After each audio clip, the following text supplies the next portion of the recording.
అధ్యక్షులు విజయ్ కుమార్ గారు, అలాగే ఈనాటి ముఖ్య అతిథి సత్యనారాయణ గారు, అలాగే ఈనాటి ప్రముఖ కవి, ప్రజాకవి, అందున ఈ కళాశాలలో ఒక 3 నెలలు అజ్ఞాతవాసాన్ని కూడా,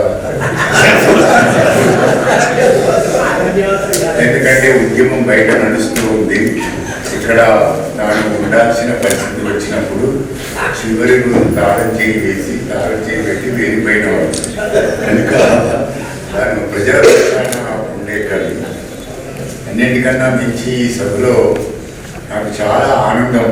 ఈ సభ చూస్తుంటే రాష్ట్రపతి భవనంలో జరుగుతున్నట్టుగానే భావిస్తున్నాను. అందున భారతదేశంలో ఒక జాతీయ స్థాయిలో ఎదిగిన వారికి రాష్ట్రపతి భవనంలో సభ ఏర్పాటు చేసి వారికి సన్మానిస్తారు. అలాగే ఈ సభలో బి శంకర్ గారిని జీవితం అద్దంలో ఆయన చూసుకున్నాడు, టార్చ్ లైట్ వేసి మనం చూస్తుంటాం. అది ఆయన లోపలి ప్రపంచం తనకి ఉండేది, బాహ్య ప్రపంచానికి తెలిసి వచ్చేది కాదు. కనుక ఇది చదివిన వారు ఎవరైతే తర్వాత ఉంటారో ఆయన వి అని విక్టరీ అంటాం, వీటి విజయుడు అంటాం. కనుక చదివిన వాడు తప్పనిసరిగా విజయుడు కాగలడు అని ఈ పుస్తకం పరిచయం చేస్తూ ఒక మాటగా పాడుతున్నాడు. ఆయన ప్రధానంగా కవి. ఈ కవి అనే పదానికి కూడా కష్టజీవి అంటాం. కష్టజీవి ఇరుపక్కల ఉండే వాళ్ళ కవులలో తొలి కవిగా మనం వి శంకర్ని భావిస్తాం. కవి కేవలం తాను 20 లేకపోతే 2 పిల్లలు, లేకపోతే వాళ్ళ అమ్మ, వాళ్ళ నాన్న, 2 అన్నలు, 3 సోదరుడు, సోదరీమణుల కుటుంబం కాదు ఈరోజు. ఇది జాతి కుటుంబంగా మారుతున్న సందర్భం. ఇది ఆయన కుటుంబమే అయినప్పటికీ ఈ గ్రంథము మనం చదువుతున్న తర్వాత ఒక జాతికి తన జీవితాన్ని అంకితం చేసే కుటుంబాన్ని మనము ఎప్పుడు స్మరించుకుంటాం. ఆ జ్ఞాపకాల్లోకి వెళ్ళిపోతున్న ఒక రోజు ఇది. నేను కూడా ఎంఏ అయిన తర్వాత ఈ కళాశాలకు వచ్చాడు. ఇందులో ఉద్యోగం చేద్దాం. కసిరెడ్డి వెంకటరెడ్డి గారు వెళ్ళిపోతున్నాడు, ఆ పోస్ట్ ఖాళీ. అందులోకి వద్దాం అనుకున్నాం. 15 రోజులు అటు ఇటు చూశాను ఈ కళాశాలను. నాకు అనుకోకుండా హైదరాబాద్లోనే జాబ్ వచ్చింది. ఇంకా ఈ కళాశాలలో 6 రోజులు లోపలికి వచ్చిన వారిని ఈ రోజు కూడా లోపలి ప్రపంచాన్ని చూస్తున్నాం. చాలా ఆనందంగా ఉంది. ఇది వారి కుటుంబానికి కాదు, మా తెలంగాణ రచయితల సంఘానికి కూడా ఒక గర్వకారణంగా మేము చెప్పుకునే రోజు కూడా. కనుక ఈ సందర్భాన్ని పురస్కరించుకొని ఈ పుస్తకం మీద 4 మాటలు మాట్లాడాలి అని అంటారు. ఏముంది ఇందులో అని మీరు అనుకుంటారు. ఏంటంటే తాను పుట్టిన ఊరు అందరికీ తెలిసినది ఫరీదాబాద్. ఈ పేట ఈరోజు చాలా ఒక ప్రాధాన్యతను సంతరించింది. శ్రీశ్రీ గారు పుట్టిన ఊరు, విశ్వనాథ పుట్టిన ఊరు, జలంగారు పుట్టిన ఊరు, సిద్ధారెడ్డి పుట్టిన ఊరు ఎంత ప్రాశస్త్యమైన, అంతటి ప్రాశస్త్యంగా ఊరుగా అది ఒక సాధారణమైన గ్రామమే. అక్కడి నుంచి హాయిగా కామారెడ్డికి వచ్చాడు. నేను నిజామాబాద్ హైదరాబాద్ పోయేటప్పుడల్లా కామారెడ్డిని వాళ్ళతో చూసుకుంటూ వెళ్ళేవాళ్ళని. ఈ కామారెడ్డికి వచ్చిన తర్వాత కాస్తంత చదువుకొని భోజనగాడికి వెళ్ళి అక్కడ కాస్తంత చదువుకొని ఇక్కడికి ఏమో కాస్త మా నిజామాబాద్ జిల్లాలో అధ్యాపకుడిగా అయ్యి ఆ తర్వాత లెక్చరర్ అయ్యి ఈ కళాశాలలో చాలా పని చేసి ఇక్కడి నుంచి మరొక కళాశాలకు వెళ్ళిపోయిన జీవితం కథ. ఈ కథ ఎవరికి కావాలి అనుకుంటాం. ఇది అందరికీ ఉండే కథనే. ప్రతి వారు పుడతారు, ఏదో స్కూల్లో చేరుతాడు, ఏదో ఒక యూనివర్సిటీలో చదువుతారు, ఏదో ఒక వృత్తిలో స్థిరపడతారు. ఇది వ్యక్తి జీవితంలో భాగం. కానీ ఈ పుస్తకం ఏమిటంటే వ్యక్తి సమాజంలో భాగమయ్యే గ్రంథం. ఒక వ్యక్తి తనను తాను తీర్చిదిద్దుకొని సమాజానికి ఎవరైతే మేలు చేస్తారో ఆ మేలు చేసే వారికి ఇది ఒక దిక్సూచిగా పనికి వచ్చే పుస్తకం అని నేను భావిస్తున్నాను. అయితే ఈ పుస్తకం చదువుతున్నప్పుడు మనకు కలిగే అంశాలు ప్రధానంగా ఏమిటంటే ప్రతి వారి ఇంట్లో చెదలు పడుతుంది. పుస్తకాలకు చెదలు తొలగించుకోలేదు, లేకపోతే ఇంట్లో చిన్నలు పురుగులు నలులు ఎన్నో ఇంట్లో ఉంటాయి. వాటిని తొలగించుకోవడం చాలా కష్టమవుతుంది. అలాగే ఇంట్లో ఉన్న వాళ్ళలో పాండవులు కౌరవులు ఉన్నట్టుగానే కౌరవులు కూడా ప్రతి ఇంట్లో ఉంటారు. కనుక కౌరవులాగా ఉండే ఇల్లుని పాండవుల ఇల్లుగా మార్చుకోవడానికి ప్రయత్నం చేస్తుంది. కనుక ఈ ఫరీదాబాద్లో పుట్టిన ఈ కవి తనకు కలిగిన కష్టాలు మొదటి నుంచి పుస్తకం చివరి దాకా చదివితే అర్థమయ్యేది మనకు ప్రధానంగా ఏమిటంటే ఈ కవికి కష్టం రావడం వల్లనే అడుగు తీస్తూ ఇప్పటికి కూడా అడుగు వేస్తూనే ఉన్నాడు. ఇదేదో ఆగిపోయిన మైలురాయి కాదు. శంకర్ ఆగిపోయిన మైలురాయి లాగా ఇన్ని సంవత్సరాలు నాకు నిండినాయి అనే అర్థంలో ఇంకా వెళ్ళాడు. చాలా ఒక ఉద్యమ పిపాసి, ఉద్యమాన్ని నిర్మించిన నాకు శంకర్ పేరు ముందు తెలుసు. కానీ నాకు శంకర్ మీద హిరణ్మయికి ప్రేమ కలిగినట్లు నాకెక్కడ ప్రేమ కలిగింది అవునండి. స్త్రీలకైనా భార్యకైనా ప్రేమ కలిగేది స్నేహితులకు కలగదా? అదే నేను మీ నవ్వులో ఏ అర్థం ఉందో నాకు తెలియదు. కానీ మాత్రం ఏంటంటే స్త్రీకి ఉండే ప్రేమ చాలా స్వచ్ఛంగా ఉంటుంది. ఆ అర్థంతో నేను పోల్చుకుంటున్నాను. ఈయన నాకేం చెప్పలేదు. ప్రెస్ క్లబ్లో మీటింగ్ నేను పొద్దున ఎంగేజ్మెంట్ కాలం చూశాను. ఆనాటి కాలంలో 100 ప్రశ్నలు జవాబులు. ఆ జవాబులు ఈయన రాసినవారు. స్టేజ్ మీద ఈయనను చూశాను. అమ్మయ్య మా తెలంగాణకు ఒకటి దొరికాడు అనుకున్నాను. అది ఆయన మీద మొట్టమొదట మీటర్ కలిసింది. రేడియో స్టేషన్లో రేడియో పెట్టాలనుకుంటే మీటర్ కలుస్తుంది కదా. ఆ మీటర్ కలిసిన తర్వాతనే అప్పుడు శంకర్ పట్ల ఆలోచించడము, ప్రేమ కలగడము. నాకు తెలిసినంత మటుకు ఆయన ఉన్నంత తెలివితేటలు నాకు లేవు. బుద్ధుడు మరొకటి తెలివితేటలు లేవనే దాంట్లో చాలా మంది వేరే అంటుంటారు. ఆయనకు దృష్టి ఎక్కువగా ఉంటుంది, స్పష్టత ఉంటుంది, నిజాయితీ ఉంటుంది, నిబద్ధత ఉంటుంది. వాటి దగ్గరికి రాగానే నేను కొంచెం ప్రేమకు లొంగిపోతాను. అందుకే ఈ నిర్ణయంతో నేను పోల్చుకోను. ఆయన సిద్ధారెడ్డితో పోల్చుకోవచ్చు 100% ఖచ్చితంగా. కాస్త ప్రేమ గలవాళ్ళు. ప్రేమ ఏం చేస్తుందండి? ప్రపంచాన్ని మార్చేస్తుంది. కనుక ఆ సందర్భంలో ఆయనకి తొలిసారిగా వేదిక మీద ఆయన అరెస్ట్ అయినది, ఆ పుస్తకం మీద చర్చ అదంతా చూసిన తర్వాతనే ఒక తెలంగాణ జాతిరత్నం నాకు ఆ రోజు స్టేజీ మీద చూశాను. ఆ తర్వాతనే ఆయనతో కొంత మెల్లిగా ఇక స్పాంజ్ నీళ్ళను పీల్చినట్లు ఆయనలోని తత్వాన్ని కొంత గ్రహించడానికి ప్రయత్నం చేశారు. ఇక మాకు కలిసి వచ్చిన అదృష్టం ఏంటంటే తెలంగాణ రచయితల సంఘం వ్యవస్థాపకులు ఇక్కడనే సిద్ధారెడ్డి గారు ఉన్నారు. వారు ఇది తెలంగాణ రచయితల సంఘం కాదు, ముందు మేము తెలంగాణ ఎవరు అన్న రచయితల వేదిక అని. రచయితల వేదికతో ప్రయాణమై రచయితల సంఘంలో కొనసాగుతున్న ఒక సందర్భం ఇది. ఈ సందర్భంలో మా రత్నం, మా వైతాళికుడు ఈ శంకర్ని ఈరోజు సభలో మీకు తెలియజెప్పే మా సంఘానికి గర్వకారణంగా భావిస్తాం. శంకర్లో కుటుంబ వ్యవస్థలో వెళితే ఎవరు కలంకం పడలేదు. కుటుంబ వ్యవస్థలో వాళ్ళ కుటుంబం మాత్రము అన్నదమ్ములు, అక్క చెల్లెళ్ళు, చినిగిపోయిన చాప ఎట్లా ఉంటుందో అంటే నేను ధ్వన్యార్థంలో మాట్లాడుతున్నాను. పుస్తకంలో ఉన్న తత్వాన్ని ఏమిటంటే చాప కొత్తగా ఉన్నప్పుడు హైదరాబాద్ వ్యాలీ వాళ్ళ ఊరిలో అది కొత్త చాప ఆ ఇల్లు. కానీ మెల్లిగా ఏమైందనంటే చాప బాధపడకముందే అన్ని వెళ్ళిపోవడం జరిగింది. ఆ మిగిలిన చాపలో అమ్మ శంకర్ ఇద్దరే మిగిలిన వాళ్ళు. ఆ చాపలు మనం అందరం ఇప్పుడు ఆ చాపలో కూర్చునేవాళ్ళు. కనుక ఆ చిరిగిపోయిన చాపను చాలా గొప్పగా తయారు చేసిన వ్యక్తి అతడు. ఇంకా చెప్పుకోవాలంటే చాలా ధైర్యం చేసి ఒక మాట వాడవచ్చు. ఈనాడు బహుజన దళిత ఉద్యమాలు కొనసాగుతూ ఉన్నాయి.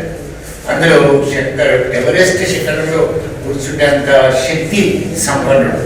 ఎందుకనంటే ఏ రోజు తన ఊరిలో కాస్తంత తాగిపోతే నాన్న అన్నలు ఉన్నాయి వాళ్ళలాగా మారిపోయి ఉంటే ఇప్పుడు ఇంత గొప్ప సభ జరిగేది కాదు. అవి నాకు కావు పెట్టాలి అని అనుకున్నా. ఎవరైనా వచ్చి చెప్పారా? నాకు అర్థం కాదు. బుద్ధుడికి ఎవరైనా వచ్చి చెప్పారా? అన్ని వదిలేసుకున్నాడు సమాజానికి. అలాగే ఊరు నుంచి వచ్చిన కష్టాలు, ఇంటి నుంచి వచ్చిన కష్టాలు, తనకు కలిగిన కష్టాలను తనకు తాను ఆయుధాలుగా చేసుకున్నవి ఏమిటంటే బీడీలు చేస్తే బీడీలకు, లేకపోతే బొమ్మలు వేస్తే బొమ్మలకు పెయింటింగ్కు, లేకపోతే వ్యవసాయం అయితే వ్యవసాయానికి, లేకపోతే బెల్లం వండటం ఉంటే బెల్లం వండుకోతే ఎక్కడ ఇంత పని దొరుకుతుందో ఆ పని కోసం ఆలోచించిన మహానుభావుడు. ఆ ఆలోచన వలన ఏమైందంటే తన చుట్టూ ప్రపంచాన్ని దగ్గరికి రానివ్వలేదు. అది అందువలనే సజీవ నదిగా ఈ గ్రంథంలో ఆయన ప్రవహించగలిగాడు. అయితే శంకర్ ఒక్కొక్కసారి ఏమనిపిస్తాడంటే చేపలన్నీ నీళ్ళలో పల్లానికే వెళ్తాయి కానీ కొన్ని చేపలు చాలా తెలివిగా ఉంటాయి, ఎదురు వెళ్తుంటాయి. ఈ ఎదురు వెళ్ళే తత్వం శంకర్లో చాలా బలంగా ఉంది. అది ఉండబట్టే మనకి గ్రంథం వస్తుంది. ఓ కవి చేప చిలుక అన్నాడు. ఈ చేప చిలుక మా చిలుకనే శంకర్ అనే అనుకుంటాం. కనుక ఇతని దృష్టితో చూసినప్పుడు ఊరిలో ఉన్నప్పుడు ఊరిలోనే మాయమైపోతాడు అనుకుంటాం. చాలా మంది అలాగే అవుతారు పాపం. ఆ 7th వరకే చదువుకొని ఆ 7th రాగానే ఇక అక్కడికే ఆపేశాడు. నేనైతే 4వ తరగతిలో ప్రారంభించిన 5వ తరగతిలోనే ఆపేశాడు. నేను చదువుకోలేదు. తర్వాత ఆయన రాగానే చదువుకోవాలనే కోరిక కలిగిన వాడిని నేను. నాదొక పెద్ద ఆయన ఆత్మకథకు భక్తుకు నిలబడ్డ దగ్గర నా ఆత్మకథ కూడా ఉండవచ్చు. కనుక ఆ దృష్టితో చూసినప్పుడు శంకర్ శ్రమజీవి. ఈ శ్రమకి ఈనాటి కాలంలో చాలా శంకర్ నుంచి నేర్చుకునే ఒక గొప్ప గుణం ఏమిటంటే శ్రమకున్నంత విలువ ఈనాటి కాలంలో మనిషి చేసేవాడికి లేదు. శ్రమను నమ్ముకుంటారు కానీ చీపిరి పట్టుకొని ఊడవగలడు. కాలేజీలో దుర్మార్గాన్ని కూడా చీపురు గడ్డతో ఊడ్చేయగలడు. అంటే కేవలం ఇంటిని పరిశుభ్రం చేసుకోవడమే కాదు, సమాజాన్ని పరిశుభ్రం చేసే స్వభావం కూడా ఆయనలో ఉన్నది.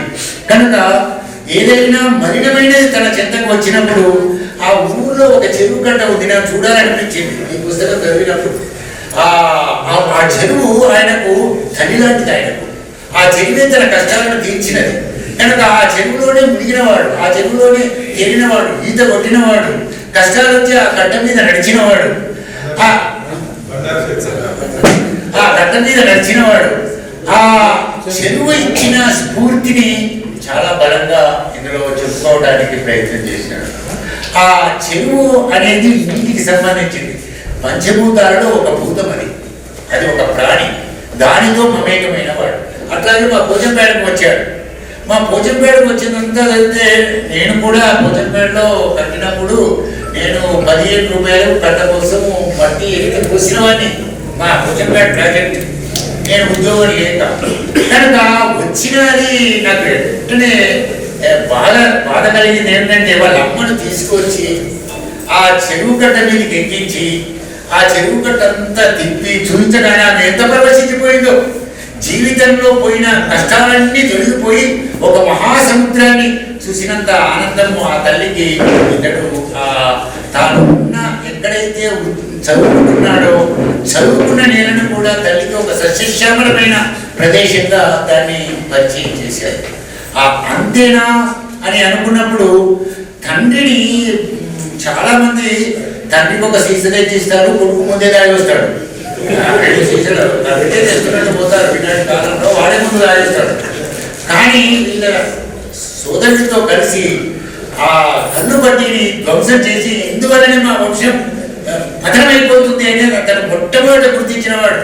నేనైతే అనేక గ్రామాలు తిరిగినాను కానీ కల్లి బట్టి మీద ఏ దండయాత్ర చేసిన మనిషి 7 చాలా మంది. అట్లాగే మద్యపాన నిషేధం మీద కూడా సిద్ధారెడ్డి వారు ఉంటాడు. కానీ మొదటగా మద్యపానం వల్ల మా కుటుంబం ఇంత విధ్వంసమైపోతుందండి. వాళ్ళ నాన్న ఇది మామూలు మనిషి కూడా కాదు, ఆయన ఒక రంగంలోనే శ్రమించిన వాడు కాదు. బహుశా ఆ రక్తమే ఇతరులో రావడం వలన కవి కాగలిగినాడని భావిస్తారు. ఆయన వల్లనే ఆయన భక్తి గీతాలతో ఊరందరితోనే కాకుండా నీళ్లు పడాలన్నా, బావిలు తవ్వాలన్నా, పెళ్లిళ్ళు చేసుకోవాలన్నా, పూజలు చేయాలన్నా, వ్రతాలు చేయాలన్నా భక్తి భావానికి నిలువెత్తుగా పెరిగాడు. ఈయన ఉద్యమ భావానికి నిలువెత్తుగా పెరిగాడు. నాన్నగారి దారి వేరు, కొడుకు గారి దారి వేరు, ఇద్దరి దారులు వేరు. కానీ తండ్రి నుంచి స్ఫూర్తి పొందినవాడు ఆయన చిన్నతనంలోనే తండ్రి వెళ్ళిపోయాడు. ఇంకా అనాథైపోయిన కుటుంబం అది. అన్నలు పెళ్లిగా వెళ్ళిపోయారు, అక్కలు చెల్లెళ్ళు అందరూ వెళ్ళిపోయారు.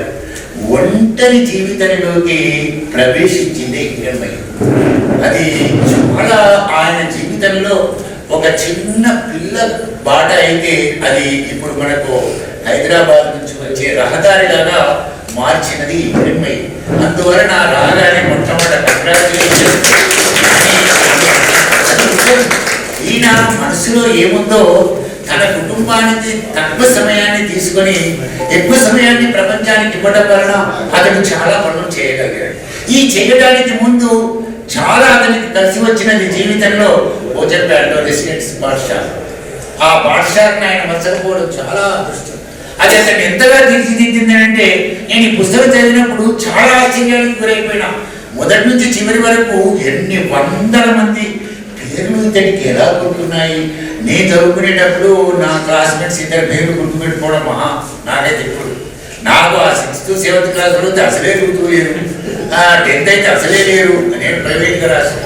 ఒక్క పేరు మనకు గుర్తుండదు. ఎన్సైక్లోపీడియా బ్రిటానికా లాగా ఇన్ని పేర్లు ఇందులో ఎలా గుర్తుపెట్టుకుని, అందున వారి ఇంటితో ఏవైతే వస్త్రాలు కొని అమ్ముకుంటాడో అమ్ముకునేవాడు 30 సంవత్సరాల నుంచి వస్త్రాలు ఇస్తాడు. వాడి జీవితం అంతా కూడా చెప్తాడు. ఇప్పుడు మన ఇంటికి వస్త్రాలు అమ్మేవాడు వస్తే 2వ రోజు కాదు 3వ రోజు మొదలు కూడా మనం గుర్తుపట్టలేము. అంత నిష్ఠ పరిశీలన ఆయన జీవితంలో ఉంది అనడానికి అదొక తార్కాణం. అంటే మామూలు మనిషినైనా కూడా ఒక అయస్కాంతపు శక్తి, ఏది ఆయనలో ఉన్న అయస్కాంతపు శక్తి, జీవన విధానంలోని ప్రేమ, మనుషుల పట్ల ఉన్న మమకారం, ఓర్పు, సహనం, పట్టుదల, అవి ప్రజలతో మమేకం చేయడానికి ప్రయత్నం చేసింది. తండ్రి వెళ్ళిపోయిన తర్వాత కుటుంబము కలిసి ఉంటుంది అనుకున్నాను. పాప వాళ్ళకి 5.5 ఎకరాల భూమి, మామూలు వాళ్ళు గారు ఏదైనా, నేనైతే ఏ ఎకరాలు లేని వాళ్ళు. 5.5 ఎకరాల భూమి ఉన్నవాడు హాయిగా ఆనాడే కారులో దిగ్గదగ్గవాడు. మా నిజామాబాద్లో ఆర్మూర్ దగ్గరికి వెళ్తే 5.5 ఎకరాలు ఉన్నది అంటే ఒక్క తోట వేసిందంటే కారులో 2 కొనుక్కుంటారు. అంత వీళ్ళ ఇందులో ఉన్న మనుషులు చెల్లా చెదురు ఎట్లయిపోయారో వాళ్ళ భూమి కూడా చెల్లా చెదురు అయిపోయింది. అంతా వెళ్ళిపోయినా ఆయన ఎప్పుడు కూడా కన్నీరు కార్చినట్లుగా ఎక్కడా లేదు. పోతే పోయిందిలే అని అప్పుడప్పుడు ఆడవాళ్ళు చూసుకునేటప్పుడు వెంట్రుకలు ఊడిపోతాయి కదా, ఆ బాధలు వచ్చినప్పుడు ఆ ఊడిపోయిన వెంట్రుకలు అనుకున్నాడు. అదేమి గొప్పగా అనుకోలేదు, పోయింది. అక్కడికి వెళ్ళిన తర్వాత ఈ ప్రపంచంతో ఉన్న మమేకమైన ఆత్మీయమైన స్నేహితులను చిన్నతనం నుంచి పెంచుకుంటూ వచ్చాడు. అబ్బో, ఊరితో మొదలు పెడితే ఈనాడు ఉన్న కళాశాల దాకా పెడితే ఆయన స్నేహ పరివారం చాలా, వాళ్ళ అమ్మ పోయిన తర్వాత ఒక్కడే అనుకుంటాం కానీ స్నేహ పరివారం మామూలు పరివారం అద్భుతమైన. మరొకటి ఏ బ్లాక్ లో ఆ బ్లాక్ లో ఉంటుంది ఆయన స్నేహ పరివారం. నాకు తెలిసాను. ఇప్పుడు పోస్ట్ ఆఫీస్ పోయినాం అనుకోండి, పోస్ట్ మ్యాన్ ఏం చేస్తాడంటే అన్ని చేతిలో పట్టుకుంటాడు, ఏది చూస్తాడు డబ్బాలో పడేస్తాడు. ఏ ఊరికి ఆ డబ్బానే పడుతుంది, ఆ డబ్బా వారి ఆ ఊరికే ఆ ఉత్తరం అందుతుంది. కనుక అతని మనసులో ఎవరు దేనికి ఎందుకు పనికొస్తారనేది కూడా చాలా క్లారిటీ ఉన్న వ్యక్తి. పైకి చూస్తే సన్నగా మామూలుగా మనకు కనిపిస్తాడు. ఆయనకు మంత్రి పదవి ఇస్తే మంత్రి పనికిరాడు నా దృష్టిలో. ఒక మంత్రి పదవి అనేది ఇస్తే ఒక ఉద్యమ కాలంలో ఆయన ప్రేమించిన వాడు జయశంకర్ సార్. చాలా అద్భుతంగా ఆయన స్ఫూర్తి పొందినవాడు. అట్లాగే సిద్ధారెడ్డి పుస్తకంలో నాకు చాలా బాగా అనిపించింది ఏంటంటే మన శివసాగర్ కవితాన్ని అమ్మా నన్ను కన్నందుకు విప్లవాభివందనాలు. అదే కొటేషన్ తీసుకొని అమ్మా నువ్వు నన్ను కన్నందుకు విప్లవాభివందనాలు అని ప్రారంభించారు. అట్లాగే మరొక దానిలో సిద్ధారెడ్డి స్ఫూర్తితో పొందినది కూడా ఇందులో ఉంది. ఆయన స్ఫూర్తితో పొందిన ఒకటి అంటే ప్రతి చాప్టర్ ప్రారంభంలో ఒక స్ఫూర్తి ఏదైతే ఏ విషయానికి పొందాడో దాన్ని తాను రాసిన కవితలతోనూ తర్వాత తనకు తెలిసిన మహాకవులతోనూ మొదట ప్రారంభించి కొటేషన్తో అది మనం చదువుకుంటే అందులో ఏముందో హెడ్లైన్స్ అన్నమాట. పత్రికల్లో హెడ్లైన్స్ ఎట్లా వస్తాయో అట్లా ఒక హెడ్లైన్ లాగా దీన్ని రాయడానికి ప్రయత్నం చేశాడు. ఇది సరళమైన భాషలో రాశాడు. నాకు తెలిసిన 5th క్లాస్ పిల్లవాడు కూడా చదువుకోవచ్చు, హాయిగా చదవలేను అని అనుకోవచ్చు, చదవడానికి వీలుంది.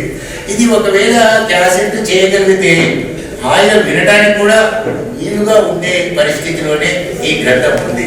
అది పోచంపేట నుంచి వచ్చిన తర్వాత అది ఒక మలుపు ఆయన జీవితంలో.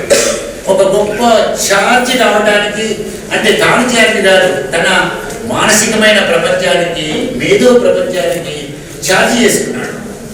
అక్కడి నుంచి వచ్చిన తర్వాత ఉస్మానియా విశ్వవిద్యాలయంలోకి వెళ్ళిన తర్వాత ఆయన చాలా విస్తృతి చెందిన వ్యక్తిగా మనకు కనిపిస్తాడు.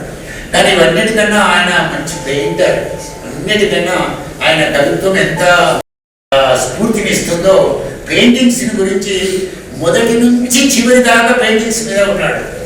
అవి తనకు అన్నం పెట్టిన పెయింటింగ్స్, అన్నం పెట్టిన జీవితాన్ని ఇచ్చిన, ఘర్షణలో నుంచి విముక్తి చేసిన ఇవిగా వాటిని మనం భావించుకోవాలి. కనుక ఒక్కొక్క వ్యక్తి నడకలో తాను ఎంచుకున్నవి కుటుంబంలో నిత్యం బ్రతకడానికి ఉండే చిన్న చిన్న పనులు ఆయన జీవితానికి పెద్ద మార్గం వేసినాయి. అది అక్కడికే లేవు, చాలా విస్తృతి చెందడానికి ఉంది. కనుక శంకర్ గురించి మనము స్ఫూర్తి పొందేది ఏమిటంటే అందరికీ జీవితం ఉంటుంది, అందరి జీవితాలు ఘర్షణగా ఉంటాయి. తామరాకు మీద నీటి బొట్టులాగా ఉంటాయి ఘర్షణలు కొందరికి, ఏదో గాలి రాగానే పడిపోతాయి. ఈ తామరాకు మీద నీటి బొట్టు అలా ఉండదు, ఒక ముత్యపు చిప్పలో పడ్డ ముత్యం లాగా భాషిస్తుంది అని జీవితాన్ని, అద్భుతమైన జీవితాన్ని కామారెడ్డి ప్రజలకు. ఇది కామారెడ్డి చరిత్రకే కాదు, నిజామాబాద్ చరిత్రకే కాదు. నేను అన్నాను శంకర్తో, ఇది ఈ కింది వర్గాల్లో నుంచి వచ్చిన వాళ్ళలో ఏమైనా ఆత్మకథలు రాసుకున్నారా అంటే ఏం లేవు, మనకు తెలుసు, మనకేమి లేవు. ఇదే తొలి ఆత్మకథ. మన ప్రాంతమే కాదు, తెలంగాణ మొత్తం 33 జిల్లాలలో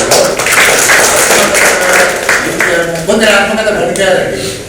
నేను వీడు ఆత్మకథ చెబుతాను ఈ పుస్తకాన్ని. ఇప్పుడు శ్రీశ్రీ ఆత్మకథ రాసుకున్నాడు, ఉన్నది ఉన్నట్టుగా రాశాడు, తన తప్పులన్నీ రాసుకున్నాడు, ఇతను మొత్తం జీవిత ఘర్షణ రాసుకున్నాడు. ఆ ఆత్మకథ వేరు, ఈ ఆత్మకథ. అట్లాగే చలం వచ్చాడు. చలం గొప్ప మనకున్న బ్యూటిఫుల్ ఆత్మకథలు ఏమిటంటే తాము చేసిన ఆత్మకథలన్నీ దొంగ ఆత్మకథలు. ఆత్మకథలు మీరు నమ్మొద్దు. వాళ్ళు ఏంటంటే ఇంకోటి ఎవరు చెప్పడు, వాడు రాసుకుంటాడు, నేను ఇది చేసినా ఇక భజన కీర్తనలన్నా బాగుంటాయి కానీ ఆత్మకథలు అసలే బాగుంటాయి. అవి మనం నమ్ముతాం, ఇన్స్పైర్డ్ అయిపోయాడు. నేను చిన్నతనంలో పుట్ట మాట ఏం చేసినా వాడు చేసినో లేదు సావడు, కానీ మనం చదివి చాలా ఇన్స్పైర్ ఇస్తాడు. వాళ్ళు చెప్పారు కదా ఆత్మకథ మంచి వాస్తవాన్ని చెబుతుంది అని. అట్లా ఆ 2 కథలతోనే పోల్చారు. ఒక శ్రీశ్రీ, ఒక చలం లాంటి ఆత్మకథలు. మన విశ్వనాథ ఆత్మకథను కూడా కొన్ని నమ్మొద్దు, అట్లా ఉన్నాయి కూడా కొన్ని భావాలు. కనుక ఈ ఆత్మకథను చూసినప్పుడు ఇది ఏమో నాకైతే వెంటనే అనుకున్నాను ఏంటంటే శంకర్ చిన్నవాడైపోయాడు, ఆత్మకథ పెద్ద చిన్నగా కనిపిస్తున్నాడు. ఎందుకంటే ఇది మనకి ఇన్పుట్ అవుతుంది. ఇన్పుట్ అయినప్పుడు ప్రతి పేద పిల్లవాడు కనబడగానే శంకర్ కనిపిస్తాడు. ప్రతి పేద పిల్లవాడు అడుగు వేసి మరో ప్రపంచం మరో ప్రపంచం మరో ప్రపంచం పిలిచింది అంటారు కదా, ఆ ప్రపంచంలోకి పోవడానికి ఈ పుస్తకం భాష. ఇది ఒక చేతిలో నుంచి మరొక చేతిలోకి వెళ్ళదగ్గ ఒక మంచి గ్రంథం. చాలా అద్భుతంగా ఈ పుస్తకాన్ని అమ్ముకుంటూ నాకు ఈ అవకాశాన్ని ఇచ్చినందుకు ధన్యవాదాలు చెప్తూ, వారి కుటుంబానికి ఇక్కడికి వచ్చిన వాళ్ళు దయచేసి ఈ పుస్తకాన్ని మీరు పేద పిల్లల కుటుంబాలు, ఆర్థికంగా చితికిపోయిన కుటుంబాలు, పడి లేవలేని కుటుంబాలు, రథచక్రాల కింద నలిగిపోతున్న జీవితాలకు ఈ పుస్తకము తప్పనిసరిగా ఒక వెలుగును ప్రసాదిస్తుందని నేను భావిస్తాను. సూర్యుడికి వెలుగుందంటారు, అట్లాగే ఈ పుస్తకానికి వెలుగుందని చెబుతూ ముగిస్తున్నాను.